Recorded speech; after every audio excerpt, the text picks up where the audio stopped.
Resuming debate, the honourable member for Battlefords, Lloydminster, Meadow Lake. Thank you very much, Madam Speaker.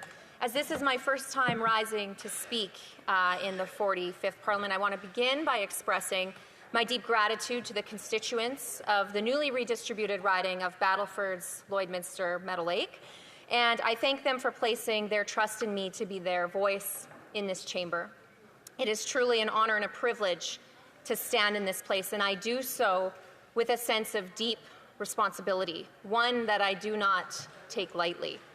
Of course, none of this would have been possible without the support of my family, volunteers, and the many dedicated individuals who believe in our vision for a stronger Canada. I want to take a moment to thank them for standing with me. And I also want to especially thank my husband, Adam, and my children, Annabelle, William, Victoria, and Eloise, for their unconditional love and their unconditional support. I also want to express my steadfast commitment to fighting for the change and the hope needed to address the immediate challenges facing our country and to strengthen it for the next generation. During the recent election, as I spoke with constituents, I heard the same concerns time and time again. The rising cost of living is making it harder for families to make ends meet. Many no longer feel safe in their own communities.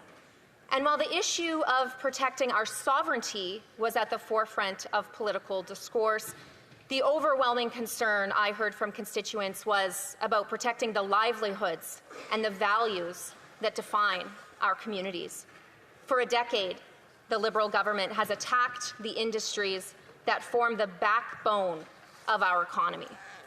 This government has also threatened the values and our way of life in Saskatchewan.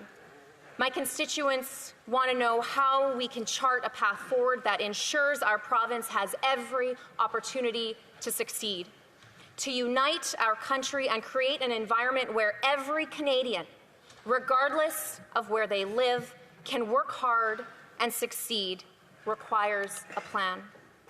Unfortunately, the only thing that the Liberal government's throne speech makes clear is they do not have a plan. While there are some lofty ideas in the speech, there are no details on how they will accomplish these goals, no specifics to give Canadians the confidence they need in the government's direction. A budget would provide that direction. But right out of the gate, the finance minister announced that the government would not be presenting a budget this year. Rightfully, that declaration was met with immense blowback and criticism, not just from Conservatives, Madam Speaker, but from Canadians, political pundits, and people from all sides of the political spectrum. After all that backlash, the government has backtracked just a little, I might add, promising a fall budget.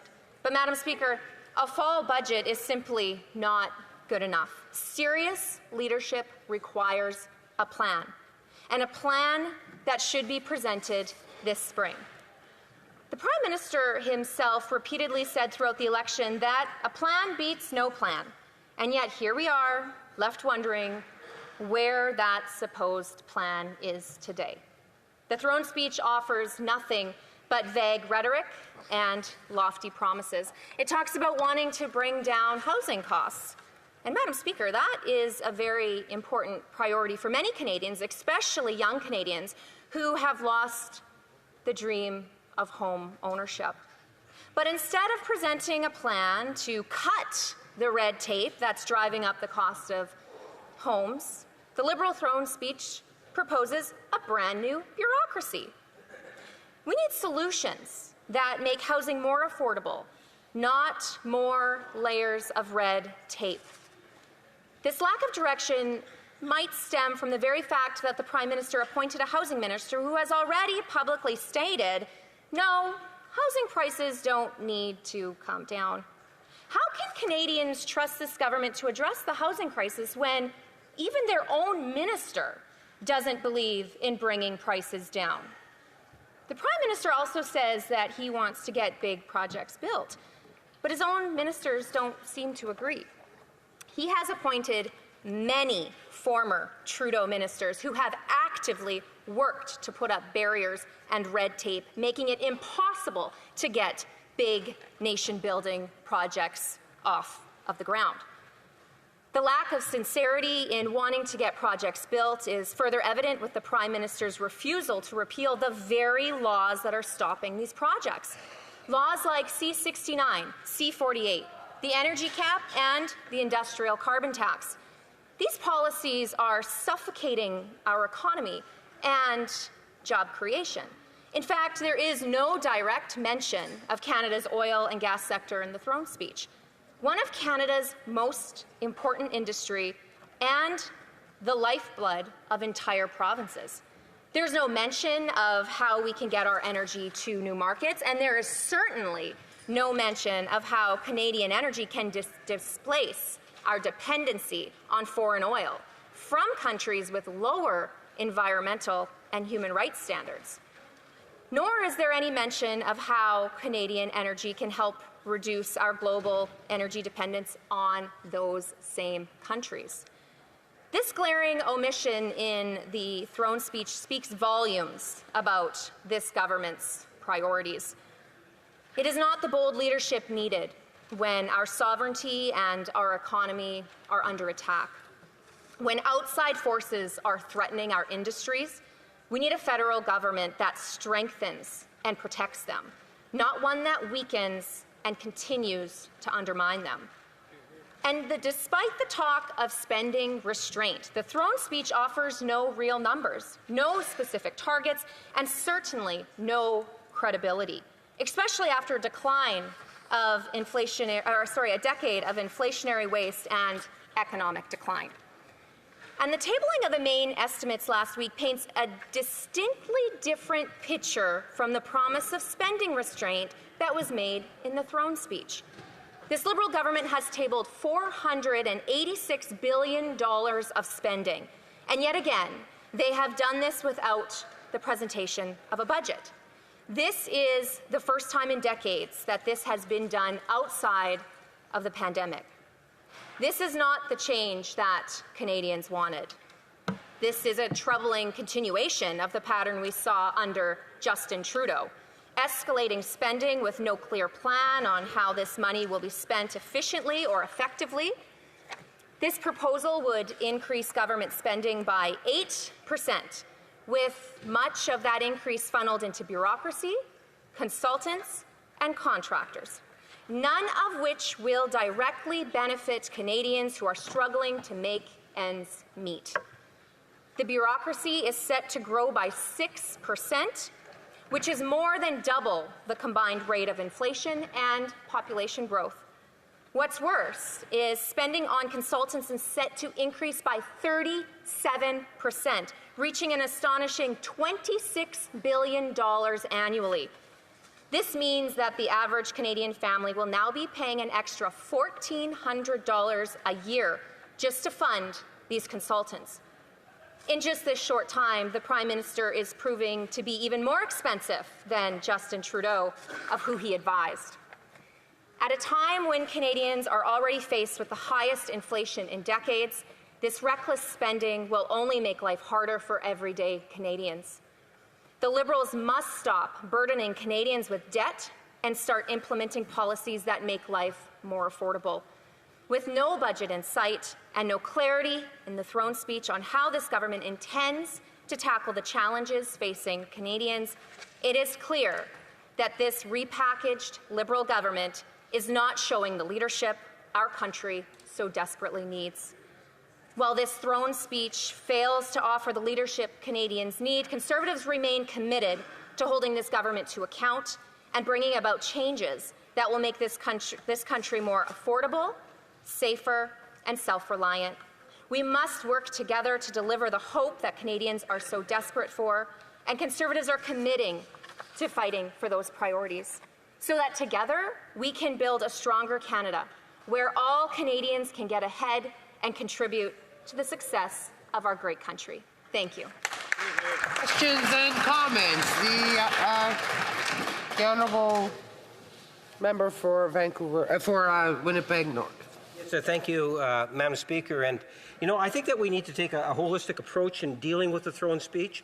I think it sets a very straightforward agenda so that Canadians and parliamentarians can be very much focused in terms of what was taking place in the last federal election. People were genuinely concerned about the Trump tariffs and trade. It was an issue that they wanted us to be able to deal with. The Prime Minister received the strongest electoral number of votes than any other political party in the history of Canada, believing that we need to work as a Team Canada to try to ensure that we're able to overcome and build a stronger Canada, the strongest in the G7, Madam Speaker. That is what we're hoping to be able to achieve.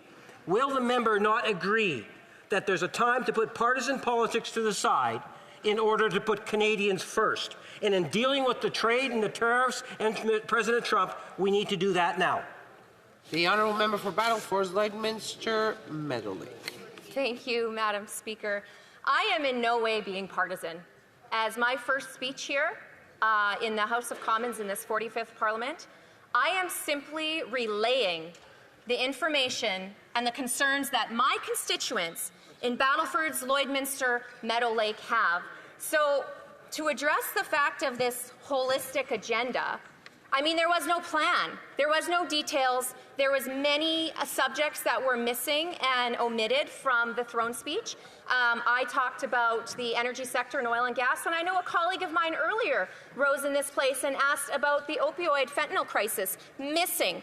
I think that the member should take a good long look in the mirror and commit to himself to be nonpartisan this session.